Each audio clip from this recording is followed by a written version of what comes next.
எல்லாம் வல்ல இறைவனை என் மனமொழிகளால் போற்றி வணங்கி இந்த பதிவை ஆரம்பிக்கிறேன். இந்த பதிவில் நான் பார்க்கக்கூடிய விஷயம் என்னென்னா, குழந்தை பாக்கியம் உண்டாக கர்ப்பஸ்திரிகள் ஜபிக்க வேண்டிய மந்திரம். அதாவது ஒரு பெண்ணுக்கு வாழ்க்கையில் வரக்கூடிய வரப்பிரசாதம் அப்படிங்கிறது தான் இந்த குழந்தை பாக்கியம். அந்த குழந்தை பாக்கியம் கிடைக்கிறதுக்கு இந்த சொல்லக்கூடிய இந்த விஷயத்தை பண்ணிங்க அப்படின்னா 100% உங்களுக்கு பலிதமாகும்.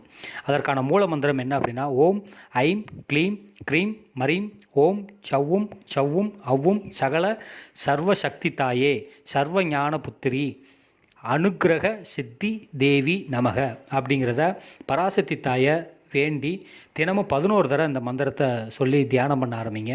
அதே மாதிரி பெண்ணினுடைய அந்த மலட்டுத்தன்மை நீங்கிறதுக்கு அரசு மலவேம்ப அந்த வேம்பனுடைய சாரை ஒரு 25 ml பார்த்திங்க அப்படின்னா மாதவிடாய் ஆன காலத்துக்கு பின்னாடி ஒரு 7 நாள் வெறுவத்தில் சாப்பிட்டீங்க அப்படின்னா அந்த பெண்ணினுடைய மலடு நீங்கும். அதே மாதிரி தலைச்சுருளி அப்படின்னு சொல்லக்கூடிய அந்த ஆகாசங்கரனுடைய கொடியை கசாயம் செய்து மாதவிடாய் காலத்தில் சாப்பிட்டு வந்தீங்க அப்படின்னா கர்ப்பப்பையில் இருக்கக்கூடிய பிரச்சனைகள் நீங்கும். ஆண்களுடைய மலட்டுத்தன்மை நேரணும் அப்படின்னா ஆலமரத்தினுடைய அந்த பட்டையினுடைய சாறை எடுத்து காலையில் சாப்பிட்டு வரணும். அதுக்கப்புறம் பாதாம் பருப்பை அதிகமாக சேர்க்க ஆரம்பிங்க. அதுக்கப்புறம் பார்த்திங்கன்னா அரச மரத்தினுடைய புல்லுருவியை கசாயம் செஞ்சு வெறுவத்தில் சாப்பிட்டீங்கனாலும் உங்களுடைய ஆண் மலட்டுத்தன்மை நீங்கும். அதே மாதிரி ஆண்களுக்கு கூடிய விந்து உற்பத்தி ரொம்ப சொட்டு சொட்டாக இல்லாமல் நல்ல ஒரு கெட்டித்தன்மையாக பெறணும் அப்படின்னா செந்தாமரை மலர்னுடைய சாற்றை அரைச்சி அதை நல்லா புடம் போட்டு பஸ்பமாக மாற்றி பசும்பாலில் காலையில் நைட்டு இப்படி 2 வேரமும் ஒரு 2 கிராம் சாப்பிட்டீங்க அப்படின்னா அந்த ஆணுடைய மலட்டுத்தன்மை நீங்கும்.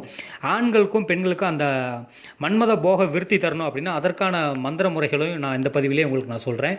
ஓம் ஐயும் கலியும் சவ்வும் சகலமும் வசி வசி படுபடு மயங்கு மயங்கு ஓம் சர்வ வசி மகாவசி ஸ்ரீவசி போகவசி பாகவசி படுவசி தேகவசி ஐயும் வசி ஹிம் வசி பட் ஸ்வாகா ஓம் அப்படிங்கிற மந்திரத்தை சொன்னீங்க அப்படின்னா இந்த உங்களுக்கு இருக்கக்கூடிய அந்த மதன போகத்தினுடைய தன்மை விருத்தியாகும். ஏன்னா ஒரு மதன போகத்தினுடைய தன்மை வராமல் நாம் எந்த ஒரு காரியத்தையும் நம்ம செய்ய முடியாது.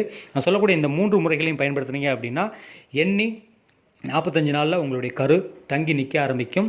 செல்வ வளமும் பெருக வேண்டும், உங்களுடைய செல்வர்களுடைய வளமும் பெருக வேண்டும், குழந்தை செல்வமும் பெருக வேண்டும் என்ற எண்ணத்தோடு இந்த பதிவை நான் முடிக்கிறேன். நன்றி. மீண்டும் வேறொரு பதிவில் சந்திக்கலாம்.